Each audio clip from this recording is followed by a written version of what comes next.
ต่อยเบลเลยพี่น้องใช้เบิ่งมือดูมือด้วยอ๋อมือน้องมันจะโค้งพี่น้องเลยเนาะผู้สาวมักได้แต่เก่าแบบนี้มื้อนี้เพิ่นสมทบนำอีกยอดหนึ่งเนาะสมทบ500 บาทเด้อน้องเด้อพี่ใจดีจากฝั่งไทยเพิ่นบ่ได้ออกซื้อออกเสียงเนาะเพิ่นว่าโอ้อยากให้เจ้าได้รถเพิ่นว่าเพิ่นเลยสมทบมา500 บาทเนาะครับบ่จันนี่1 ล้านเตรียมมากินแรงนี่เนาะเอาพัดก่อนแล้วไล่เดี๋ยวบ่มันได้แล้วไล่อันพัดเรียบร้อยแล้วปึ๊บลองห้างเพิ่นมื้อนี้พี่น้องเอาทางบ่ได้พากันไปทางใดบ่มื้อนี้เนาะบ่ได้พากันไปฮูดเข้าพากันอยู่เฮือนมื้อนี้พี่น้องทางน้องเจืองกับน้องฮัง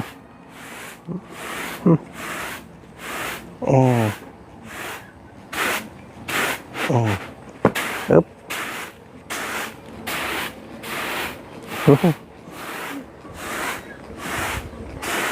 อันนี้เจ้าตำเอาบ่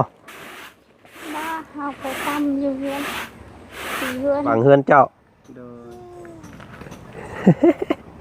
โอ้ยสัตว์บ่หน่อยก็เป็นแต่แพงดีได้พี่น้องเลยเนาะขอนเพิ่นอยู่ข้างหน้าขอนอยู่ข้างหน้าเนาะถ้า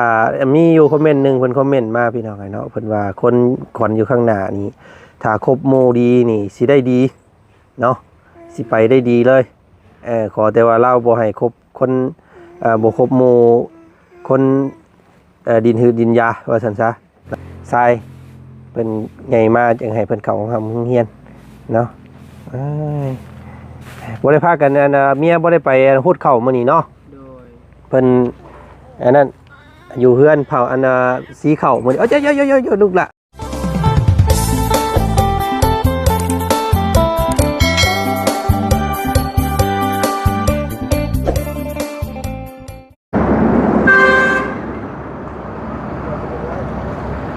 โอ้รถใหญ่เพิ่นมาไปสั่งเด้อนะพี่น้องเอ้ยเตะเช้าเตะเซี่ยวแท้นอมื้อนี้เนาะเปิดภาพมากับพบพ่อกับรถยาวเครือกเนือกอยู่พี่น้องเอ้ยอยู่หน้าบ้านเฮือนซ่านของน้องสอนเพิ่น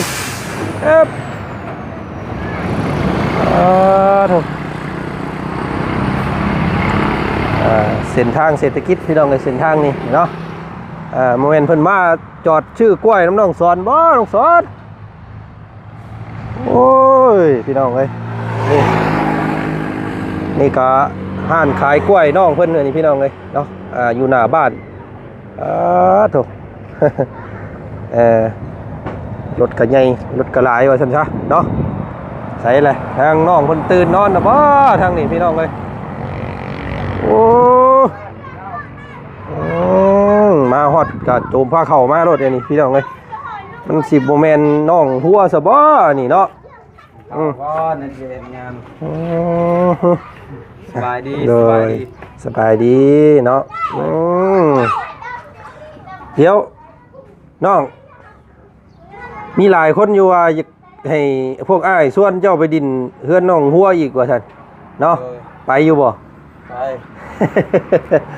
แต่มันมีรถเนาะโอ้ยเขามีรถชนโตแล้วก็คือสิดีเลยพี่น้องเอ้ยเนาะสิขี่ซ้อน3กันไปนี่ก็บ่ไหวเนาะบ่เสียงเพิ่นยังบ่ทันมาพี่น้องเอ้ยโธ่เฮ้ยมีหยังกินนี่บอกป้าบอกลุงนี่อยู่หั่นมีหยังอันนี้เพิ่นได้ของดีตัวมื้อนี้พี่น้องเอ้ยเนาะเพิ่นได้อันอีหยัง30 กีบเพิ่นได้30 กีบพันตับมื้อนี้โธ่มีตับมีแต่30กีบให้เฮ็ดนี่ให้เฮ็ดเจ้าบ่ค่อยโอ้ซื้อเพิ่นซื้อน้ำไสนี่คืออยู่บ้านดงกินเอาแซ่บเอาเลยเจืองมาได้บ่เจืองมาที่ใหม่แล้วบ่เนาะจับได้ยันมาแล้วครับเดี๋ยวสิย่างไปเบิ่งพี่น้องเลยก่อนสิไปทางใดก็ทางอ้ายมาแจ้งข่าวเจ้าอีกก่อนมื้อนี้เด้อกินข้าวกินน้ำก่อนเอา แจ้งข้าวก่อนกว่ากินก็ได้เนาะ แจ้งแล้ว ตอนยัง แจ้งแล้ว แจ้งแล้วกินข้าวบ่แซ่บได้ห่าเนาะโอ้ยพี่น้องเอ้ยเอาแล้วเนาะได้แล้วพี่น้องเอ้ยมาแต่เช้าแต่เช้ากับทักทายสบายดีอยู่เฮือนน้องสอนมื้อนี้พี่น้องเอ้ยเนาะปกติเห็นแต่น้องหัวย่อผ้าเข่ามื้อนี้เห็นน้องสอนย่อผ้าเข่าโอ้แปลกเด้อมื้อนี้ เงินปลาลูว่าให้ท่าต้องซ้อนปลิ้นมันหนูหัวบ่ แม่น โอ้ยดีเด้อครับขึ้นราคาเรา นอกกึ่งจะคายเรื่องคนในไทยกินเลยนะกินแบบไร่จักกินเอาจักกินก็มีแนวสิกิน เอาพี่น้องเลยเนาะมื้อนี้ก็เป็นอีกมื้อนึงเนาะวันอาทิตย์มื้อนี้พี่น้องเลยเมื่อคืนนี้บ่าวจันทร์ก็ได้โอ้ร่มกับพี่ใจดีเพิ่นเนาะอยู่ทางฝั่งไทยพี่น้องเลยเนาะพี่ใจดีเพิ่นก็ได้ร่วมสมทบซื้อรถจักรน้ำเจ้าอีกน้องเลยเนาะถือว่าต่อยอดขึ้นมาอีกแล้วพี่น้องเลยเนาะก็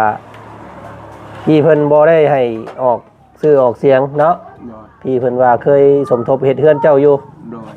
มื้อนี้เพิ่นสมทบนำอีกยอดหนึงเนาะสมทบ500 บาทเด้อน้องเด้อ โดย พี่ใจดีจากฝั่งไทย โดย เพิ่นบ่ได้ออกซื้อออกเสียงเนาะเพิ่นว่าโอ้อยากให้เจ้าได้รถเพิ่นว่าเพิ่นเลยสมทบมา โดย 500 บาทเนาะครับบ่จันนี่1 ล้านเนาะเท่ากับอันยอดน้ำอ้ายนั่น1 ล้านกับ500 บาทเด้อ โดย บอกบ่เสียงบอกหมู่บอกพวกแน่พี่น้องเอ้ย โดย เท่ากับตอนนี้ก็สิเป็น4 8 9 ล้านเนาะ9 ล้านกับ9 ล้านกับ1,500เนาะ9 ล้านกับ1,500 บาทได้แล้ว บอกเลขบอกหวยเพิ่นนี่ติอยากได้ไวๆก็ได้ จักกินเล็ก เนาะพันดีอยู่บ่มื้ออื่นนี่เด็กออกได้นี่มื้อแรงก่อนจังพันเถอะเด้อมื้อแรงนอนพันมื้อแรงเด้อ โดย จังได้ไวๆได้พี่น้องไงเนาะโอ้เอาขอบมุกขอบใจทางพี่เพิ่นแน่ซะเนาะน้องเนาะ ได้ละลายทางมาเพิ่นก่อนอยู่ดีมีแห้งปรับแข็งแรงสุขกายสบายใจก็ให้อยู่ดีแมงหมดสุขุสุขคนเด้อกับแม่นำขอให้ไปใส่มาใส่ขอให้ไปนั่นไปนี่ขอให้เดินทางปลอดภัยขอให้ไปใส่ขอให้มีคนเบิ่งแย่ง สาธุพี่น้องไงเนาะเอาก็ให้ประสบผลสำเร็จไวๆเจ้าก็ได้เด้อเนาะยอดมื้อนี้มาเพิ่มอีกพี่น้องไงเนาะรุ่นอีกทางหลายช่องทางสิมีผ่านทางช่องทางใดแน่เนาะติดตามเบิ่งชมอีกก็ให้น้องเพิ่นได้รถไวๆพี่น้องไงคำเอานี่สียังอยากได้นี่ ชีนี่ อยากได้สีนี่โอ้พี่น้องเบิ่งเสินเบิ่งแคปรูปไว้ให้อันป้าลุงเพิ่นเบิ่งก่อนว่าเอาคันนี้เป็นยังเสินเคยละ เอาว่าจะให้ ให้บ่เคยล่ะเพิ่นขายให้นี่ห้วย ญาติรถแต่งแบบนี้มันค่าร ถแต่งเนี่ยมันเท่บ่โอ้ยเนาะแก่กล้วยบ่ได้ทำจัก โดย เนาะแก่กล้วยเครือหนึงก็อยากได้แล้วนี่ซกลงเด้อนี่เอาแม่เอาเคยล่ะมาแม่กิน ถ้าผู้เศร้าเชี่ยวเด้อ ว่าจันทร์สิเข้าไปเยี่ยม สบายดี อาเจียงเพิ่นก่อน โดย เนาะ แล้วตัวนั้นกินข้าวกินน้ำต้องซ้อนแล้วเดี๋ยวต้องคอยสิกำลังเข้าไปดอก โดยย่างไปเบิ่งกันเพิ่นอยู่เฮือนบ่มื้อนี้พี่น้องเอ้ย ย่าง เพราะว่าบ่ได้อยู่เทิงบ่จักเนาะเฮ็ดจังไดไปเบิ่งก่อนพี่น้องเมื่อวานนี้เห็นน้องสอนเพิ่นทางต้นไผ่บ่ โดย แม่นเอาเติด โดย อ๋อเรียบร้อยเบิดแล้วพี่น้อง ใช้มือดูมือด้วย อ๋อมือน้องมันจะโค้งพี่น้องเอ้ยเนาะผู้สาวมักเด้แต่เก่าแบบนี้ รูปเบิ่งนี่เนาะ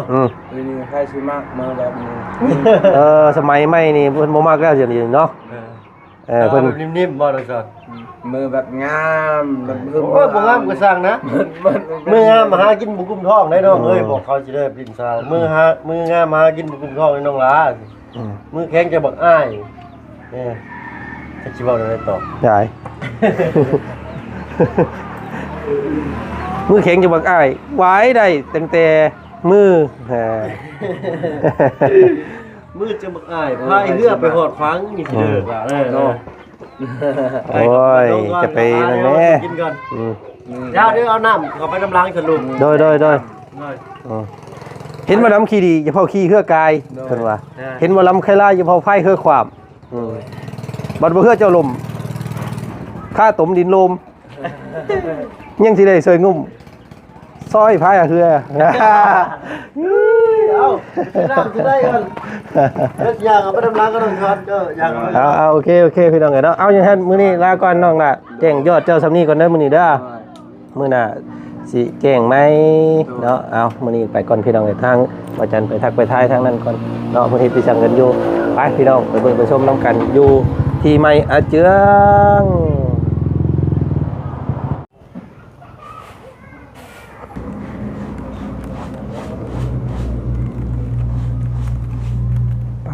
ตัวพี่น้องไอ้แปลนเติดบาทนี่เนาะ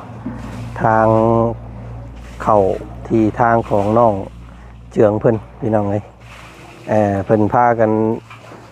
ทางเมื่อวานนี่เนาะน้องสอนกับน้องเจืองเนาะโอ้เพิ่นถากทางเรียบร้อยแล้วพี่น้องเอ้ยเนาะคักบาทนี่พี่น้องเอ้ยมีทางเข้าทางออกเรียบร้อยเนาะทางออกนี่สิให้ออกไปส่งนี่พี่น้องเลยเนาะรถล่างกับลมได้อีหยังเข้ามาก็ได้เนาะรถแกชงแกเสาเข้ามาบ่ยากว่าซั่นซะเนาะโอ้ก่อไผ่นี่บ่เว้าอัน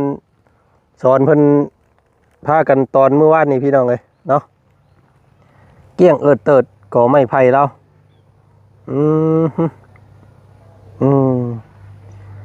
น่าเสียดายอยู่ได้พี่น้องเลยเนาะไม้ไผ่แบบนี้ไปพันออกแบบนี้นี่เฮาฮดเฮายังกินได้ตลอดปีได้พี่น้องเลยต่อไม่บงไม่ไรนี่เนาะน้องเพิ่นเอาออกแล้วเรียบร้อยเบิดบาทนี่พี่น้องเลยจังไดล่ะเนาะไม่ก็ไม่ไล่บอกพี่น้องเลยไม่ไล่ได้นี่เนาะโอ้ฮดนี่กินซ้ำสิกินได้นี่พี่น้องเลยเนาะ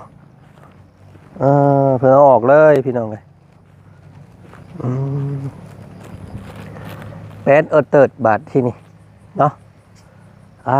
ต่อนี่แหละเพิ่นว่าทุกสิ่งทุกอย่างย่อมมีการเสียสละเนาะพี่น้องเนาะได้ยางก็เสียยางได้ที่ได้ทางได้เฮือนก็เสียต้นไม้ต้นตอกเนาะก็เป็นเรื่องธรรมดาว่าซั่นซะพี่น้องเอ้ยจังได๋ก็ขอดีอกดีใจน้ำน้องเพิ่นเนาะก็ขอบพระคุณพี่น้องทางวัดจันทร์ขอบพระคุณทางเมษาเนาะกับพ่อลำดวนเด้อพี่น้องเด้อเนาะให้แม่กับพ่อจงอยู่ดีมีแห้งจงมีแต่ความสุขความเจริญเด้อแม่เด้อเนาะที่มอบหมายให้ลูกมาสมทบซื้อที่ซื้อทางแห่งนี้ให้ครอบครัวนี้เนาะก็ขอให้เจริญไปหน้าเนาะอยู่เป็นห่มเป็นเงาให้ลูกให้เต้าแบบนี้ตลอดปีตลอดไปเด้อเนาะสาธุพี่น้องเลยเนาะผมขอบใจหลายๆทางอาจารย์ก็ได้เนาะมีแต่รุ่นกันบาทนี้พี่น้องเลยรุ่นกันว่าสิมีการสร้างสาอีหยังแน่เนาะกับครอบครัวนี้งบดอกนี้ก็ยังเหลือ11ล้านกับ 2,000 บาทเพิ่นว่าพี่น้องเลยเนาะทางเบาเสียงเพิ่นสิซื้อเป็นเสาดินว่าซั่นพี่น้องเลยเสาปูนเนาะเฮ็ด6ต้นหลายคนก็ว่ามาหลายพี่น้องเลยเนาะ6ต้นนี่มันเฮือนบ่อย่างงามเพิ่นว่าเนาะถ้าถึกลักแท้นี่9กับ12เพิ่นว่าพี่น้องเลยเนาะก็เอาจังไดก็เฮ็ดตามงบแหละเด้อพี่น้องเอ้ยเนาะเฮ็ดตามงบเฮ็ดตามที่มีเนาะถ้าเฮาเฮ็ดใหญ่อลังการหลายก็งบผู้พ่อมันก็ซักซ่าเนาะคือเฮือนของน้องออยน้องย่อยนี่คือกันพี่น้องเอ้ยเนาะเพิ่นบ่มีงบเนาะบ่มีงบบ่มีการสร้างต่อแล้วก็พวกเฮากับจักสิเข้าไปในใดพี่น้องเอ้ยเนาะซื้อที่ซื้อดินเบิดเลยทางนั้นก็ได้ไปดีไอ้ เนาะโอ้ทางเข้าเพิ่นคักบาดนี้เนาะอันต่ออันไม่ไผนี่เพิ่นให้ห้านบ่นี่ไอ้แม่ละไม่บงโอ้งามซ้ำเนาะฮดกินซ้ำสิกินได้หั่น คือบ่เอาไว้ยันบังกันเพิ่นเด้ยันคนบ่เห็นเฮือนเพิ่นเนาะ มันหกเนาะโอ้เพิ่นให้อันพันถิ่มเลยพี่น้องเอ้ยเนาะเพิ่นยันมันบางเฮือนอาเจืองเนาะน้ำใจเราก็สุดยอดพี่น้องเอ้ยทาง อ้ายเพิ่นใจดีขนาดเนาะทิ่มเลยมาก่อไม่บงบักใหญ่นึงแต่เสียดายซ้ำสิกินได้หั่นหดเอาหดยามแดงยามค่อยเนาะใส่น้อสะน้องเจียงเพิ่นคือยังบ่เห็นมาที่เพิ่นมื้อนี้เดี๋ยวไปเบิ่งอยู่เฮือนเพิ่นก่อน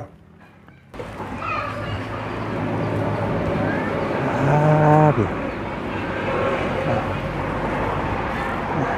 มาทางพี่ก่อนพี่น้องเลยเนาะทางเฮือนของน้องอ่อนเพิ่นน้องทอนมาพี่ลูกมาพี่ให้เมย์ไปใช้ล่ะฮะเมย์ไปใช้เมย์ไปใช้เอาขนมเหนียวไว้ขนมไว้เอาวะขนมไว้อันนี้น้องวันทองพวกนี้พี่น้องไงเอาดูละขอบใจเด้อฉันให้เมย์เจ้าเด้โอ้ยหนุ่มมือก็เป็นเอาฟันกินเด้อแม่บ่อยู่เพื่อนใช่บ่แม่บ่อยู่บ่ลูกแม่ไปไสเนาะเอาน้องอยู่เพื่อนเด้อ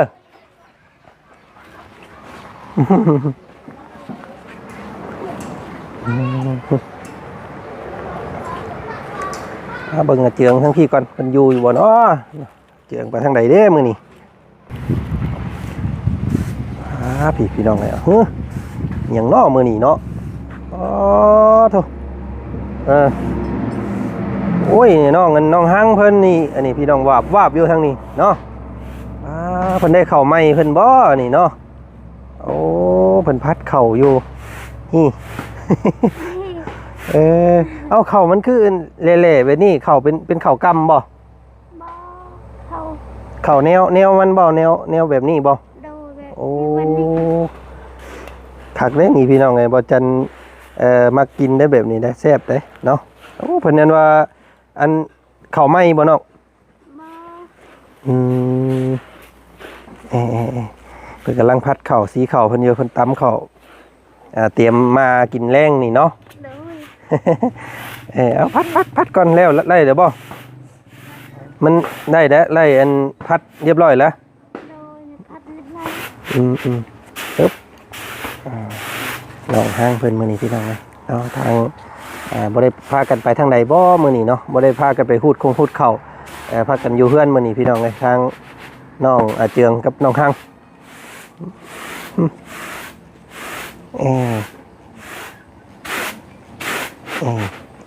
ปึ๊บ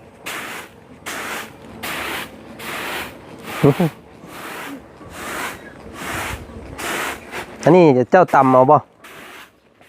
เฮาก็ตำอยู่เฮือนเฮือน ตำอยู่เฮือนหมู่พุ่นแหละเอามาพัดเอาบัดนี้ เลย จักกระสอบได้ซ้ำนี่ฮอดบ่สอบหนึง ทำนี้ อันนั้นก็แม่นบ่ เลย เอา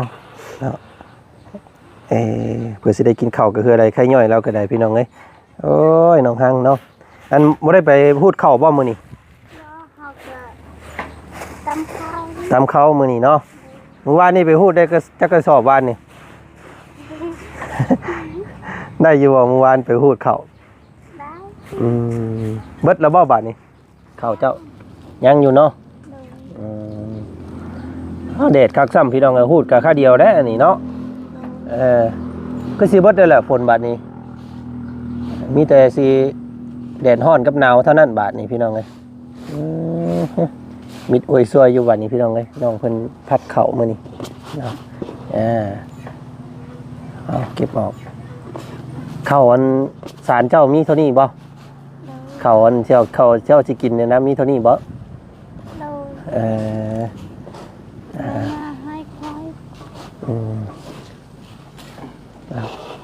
เอาพัดไปพัดแล้วก็ใส่กระซ้ำไว้เนาะแล้วก็แวงมากินแต่ละมื้อพี่น้องไงประมาณนี้3คนแม่ลูกเจ้าอันได้จักมื้อกิน 3-4 มื้อ 2-3-4 มื้อ เพราะว่ากินบ่ได้หลายกิน2คนนึงเนาะน้องนั้นว่าพลักเพิ่นก็กินข้าวอันนั้นข้าวกล้องเพิ่นไปไสแล้วมื้อนี้พลักเพิ่นนอนบ่ นอน นอนอยู่ในเฮือนผมพี่น้องเลยยังแดดเนาะ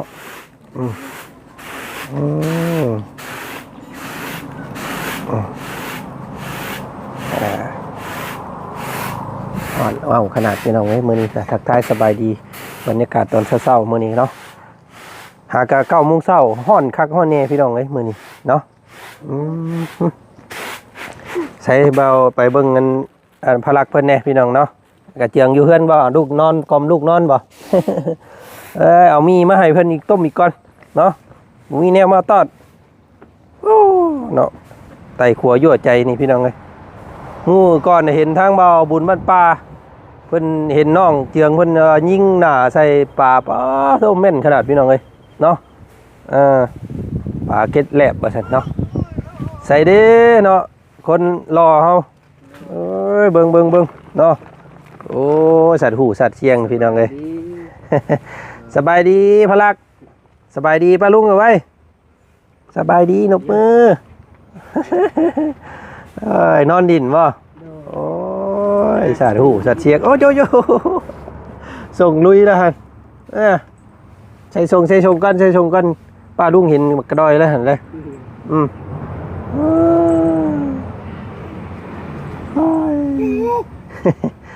หูขนาดเนาะโอ้ตีดอกเป็นแต่เพลงลูกก็ได้อันนี้แหละเพิ่นว่าลูกเป็นพาได้ผูกพามีเนาะได้ย้อนลูกผู้ลูกเสียงแบบนี้แหละพี่น้องเอ้ยโอ้ยพ่อบ่ได้พาไปอันนี้บ่มื้อนี้บ่ได้พาไปอันที่ใหม่บ่ยังบ่ได้ไปบ่ยังกินข้าวกินนี่ให้กินข้าวแล้วสิไปมองนั้นว่าเนาะดินมกแม่บ่ได้มีหมู่มาดินน้ำกะอยู่เชียงแท้อันนี้พี่น้องเอ้ยเนาะเอาก็สบายอยู่ดอกผู้เอาก็ได้นี่เนาะ ได้เพิ่นดินมากกูซังกันนะนาวเนาะโอ้นี่ลูกอ่ะขนมโอ้ยขนมมะพร้าวย่ำใส่ปากเพิ่นเด็กๆหน่อยๆเอาเด้อกับมีมาต้อนอีกพี่น้องไว้ต้มกินโดยขอเสียงเพิ่นยังบ่ทันมามื้อนี้เนาะสิพากันไปฮื้ออันนั้นเด้อบาดนี้เนาะฮื้ออีหยังอันมองสอนเพิ่นพันซอยเมื่อวานนี่กอบงเนาะโอ้แต่เสียดายกอบงก็คำว่าเอาไว้หั่นซ้ำสิกินได้หั่นเอาพุ่นใส่เอาน้ำพดแต่ว่าเราว่ายันมันบังเฮือนเจ้าโอ้ยสัตว์บ่น้อยก็เป็นแต่แพงดีได้พี่น้องเอ้ยเนาะขอนเพิ่นอยู่ข้างหน้าขอนอยู่ข้างหน้าเนาะถ้ามีอยู่คอมเมนต์นึงเพิ่นคอมเมนต์มาพี่น้องเนาะเพิ่นว่าคนขอนอยู่ข้างหน้านี่ถ้าครบหมู่ดีนี่สิได้ดีเนาะสิไปได้ดีเลยขอแต่ว่าเราบ่ให้ครบคนบ่ครบหมู่คนดินหืดดินยาว่าซั่นซะเนาะก็ว่าครบคนทำคนเฮียนคนดีนี่ก็สิไปทางดีเลยว่าซั่นซะเพิ่นว่าพี่น้องเนาะก็เอาเรื่องของอนาคตน้องเพิ่นเนาะที่เป็นได้แล้วพี่น้องใหญ่มาให้เพิ่นเฮียนเด้อลูกเด้อเข้าเฮียนพยายามเนาะให้เราอ่านเป็นเขียนได้เจ้าก็อ่านได้อยู่บ่ได้อยู่จบปอใดเจ้าม.1โอ้จะว่ารุ่นเดียวกันมั้ยจักกับอันว่าบ่าวน้อยเพิ่นนี่แม่นบ่เฮียนรุ่นเดียวกันบ่กับบ่าวน้อยเราเฮียนก้อนเฮาเฮียนตำลักเพราะว่าเราใหญ่กว่าแต่เบิ่งเนาะเราลูกกันลูก2คนเนี่ยเราพี่น้องเอ้ยเนาะบ่าวน้อยโอ้จบม.1ผู้บ่ธรรมดาเด้อซั่นนี่พี่น้องเอ้ยถือว่ารับหนึ่งได้นำบ้านนี่เนาะปกติแถวนี้เดี๋ยวบ่ค่อยมีได้คนเฮียนฮอดม.1แล้วเป็นยังคือยาบาดนี่ติดผู้สาวบ่แบบบ่มีรถย่างตลอดเลยครับโอ้กับม.1นี่มันต้องไปเฮียนอยู่บ้านดงพุ่นเนาะคือสิย่างมาฮอดไกลพี่น้องเอ้ยเอาพยายามซะเนาะลูกชายเพิ่นใหญ่มาจังให้เพิ่นเข้าทำเฮียนเนาะบ่ได้พากันเมียบ่ได้ไปฮูดเข้ามื้อนี้เนาะเพิ่นอันนั้นอยู่เฮือนเผาสีเข้ามื้อนี้เอ้ยลูกล่ะบ่เป็นหยังบ่